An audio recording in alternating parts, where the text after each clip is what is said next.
menerima, dan tunduk.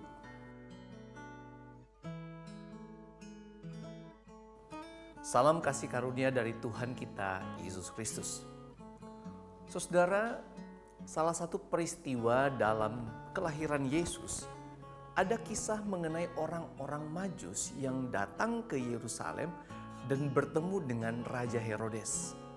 Ketika orang Majus datang ke Yerusalem dan memberitahukan bahwa mereka mencari seorang raja yang baru lahir, Alkitab berkata bahwa Raja Herodes dan semua penduduk Yerusalem terkejut mendengar akan kabar tersebut. Nah, secara khusus saudara untuk Raja Herodes, pada waktu kemudian Raja Herodes mendengar itu dan dia terkejut, reaksinya adalah kemudian dia mencari kebenaran dari berita tersebut. Maka dia kemudian memanggil para imam dan ahli Taurat, lalu mereka mencari di kitab-kitab yang ada. Lalu kemudian ditemukan di dalam kitab Mika bahwa raja tersebut akan lahir di Betlehem. Saudara, perhatikan, ketika mereka menemukannya di dalam firman Tuhan, di dalam nubuat melalui kitab Mika, saudara. Tetapi perhatikan juga apa yang kemudian dilakukan oleh Herodes. Dia kemudian meminta supaya para Majus tersebut pergi menyelidiki kebenaran tersebut. Dan menurut catatan Alkitab apa yang dikatakan di situ bahwa kalau kemudian mereka menemukannya, maka Herodes berjanji dia kemudian akan juga datang dan ikut menyembah. Tetapi saudara, apakah benar bahwa Raja Herodes benar kemudian akan menyembah raja yang baru lahir tersebut? Saudara, jelas tidak.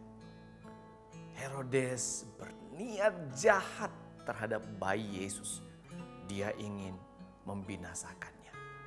Bagi Raja Herodes, bayi Yesus yang disebut raja yang baru lahir itu, Mesias itu, adalah saingan yang harus disingkirkan. Nah, saudara dikasih oleh Tuhan, pelajaran yang kemudian bisa kita ambil dari peristiwa ini sebenarnya memang ada banyak. Tetapi saya akan fokus pada satu hal, saudara. Bersyukurlah ketika hatimu dan pikiranmu masih mau menerima dan tunduk pada kebenaran firman Tuhan. Saudara, kebenaran firman Tuhan akan menolong kita bahkan sampai pada kehidupan yang kekal. Ya saudara, kehidupan kita di dunia ini pada dasarnya hanya sementara. Ada waktunya di mana kemudian kita lahir, kita berada di dunia ini. Tetapi ada waktunya kemudian kehidupan kita selesai. Nah saudara dikasih oleh Tuhan, di dalam kemudian firman Tuhan dikatakan tentang Injil. Roma pasal 1 ayat 16 di situ dengan jelas berkata, sebab aku mempunyai keyakinan yang kokoh dalam Injil. Karena Injil adalah kekuatan Allah yang menyelamatkan setiap orang percaya. Pertama-tama orang Yahudi, tetapi juga orang Yunani. Kita melihat di sini saudara betapa firman Tuhan itu luar biasa menuntun kita pada satu kehidupan yang diselamatkan, kehidupan yang kekal saudara. Kehidupan kita sekali lagi di dunia ini hanya sebentar, sementara.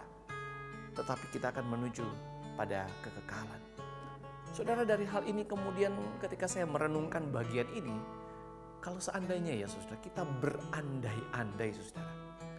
Herodes kemudian pada waktu dia mendengar firman Tuhan dari kitab Mika, Herodes kemudian percaya pada firman Tuhan tersebut. Sangat mungkin saudara, Herodes menjadi seorang yang percaya dan diselamatkan. Tapi kenyataannya tidak demikian saudara. Herodes dikuasai oleh hatinya yang jahat. Firman dia dengar, tapi tidak mau dia terima.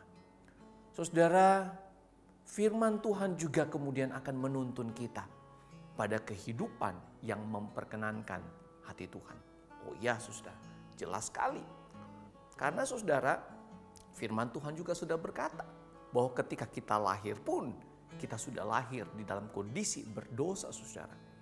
Di dalam kitab Kejadian dikatakan bahwa manusia itu punya kecenderungan untuk terus hidup di dalam dosa. Kecenderungan berbuat jahat, kecenderungan melakukan apa yang bertentangan dengan yang Tuhan inginkan. Nah saudara, betapa pentingnya firman Tuhan untuk menolong kita, menuntun kita untuk hidup berkenan di hadapan Tuhan.